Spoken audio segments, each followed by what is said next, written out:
Hello guys, അപ്പോൾ ഇനി school തുറക്കാനായിട്ട് വെറും കുറച്ച് ഹവേഴ്സ് മാത്രമേ ഉള്ളൂ. അപ്പോൾ ഞങ്ങൾ തലേ ദിവസം പോയിട്ടാണ് ബാഗും ബുക്കും മറ്റ് സ്റ്റേഷനറി ഐറ്റംസൊക്കെ വാങ്ങിക്കുന്നത് കേട്ടോ. അപ്പോൾ ആദ്യം ഞങ്ങൾ പോയത് ചേരമാൻ ജുമാ മസ്ജിദിലാണ്. അവിടെ നിന്നാണ് കൊടുങ്ങല്ലൂർക്ക് വന്ന് അവിടുത്തെ വടക്കേ നടയിലുള്ള നാഷ് എന്ന് പറയുന്ന ബാഗിൻ്റെ കടയിൽ കയറിയത് കേട്ടോ. അപ്പോൾ അവിടെ ഒരുപാട് നല്ല കളക്ഷൻസിലുള്ള ബാഗുകളുണ്ട്. നല്ല പെർഫെക്റ്റ് മെറ്റീരിയൽസ് ആണ്. കുട്ടികൾ മുതൽ വലിയവർക്ക് വരെ ഉപയോഗിക്കാൻ പറ്റുന്ന തരത്തിൽ നമുക്ക് ഇണങ്ങിയ ബാഗുകൾ അവിടെ നിന്ന് നമുക്ക് സെലക്ട് ചെയ്തെടുക്കാൻ പറ്റും കേട്ടോ. അപ്പോൾ ഞാൻ ജസ്റ്റ് 2-3 ബാഗ് നോക്കിയപ്പോഴത്തേനും എനിക്ക് ഇഷ്ടപ്പെട്ട ബാഗ് കിട്ടി. ഒരു പർപ്പിൾ കളറും ബ്ലാക്കൊക്കെ വന്ന റെയിൻബോയുടെ ഡിസൈനൊക്കെ വന്നിട്ടുള്ളത്. അത് ഉമ്മച്ചിക്ക് യുദ്ധനൊക്കെ ഒരുപാട് ഇഷ്ടമായി. അപ്പോൾ ഞങ്ങൾ പിന്നെ വേറൊന്നും നോക്കിയില്ല, ആ ബാഗ് തന്നെ അങ്ങ് സെലക്ട് ചെയ്തെടുത്തു കേട്ടോ. പിന്നെ ഞങ്ങൾ പോയത് അതിൻ്റെ തൊട്ടടുത്ത് തന്നെയുള്ള വേറൊരു കടയിലാണ്.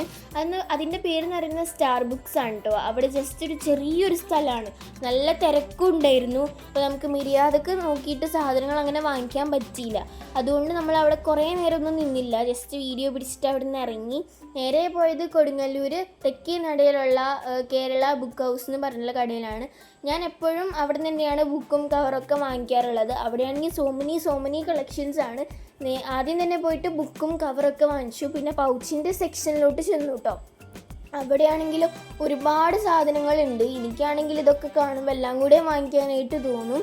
അപ്പോൾ കുറേ നേരം നമ്മൾ അവിടെ തന്നെ ടൈം സ്പെൻഡ് ചെയ്തു. പിന്നെ പൗച്ചൊക്കെ വാങ്ങിച്ച് അവിടെ നിന്ന് ഇറങ്ങി നേരെ പോയിട്ട് അവിടെ തന്നെയുള്ള ഒരു കടയിൽ കയറി മിൽക്ക് സർബത്തും കുടിച്ചു. അപ്പോൾ അത്രയേ ഉള്ളൂ. അടുത്ത വീഡിയോയിൽ നമുക്ക് വീണ്ടും കാണാം.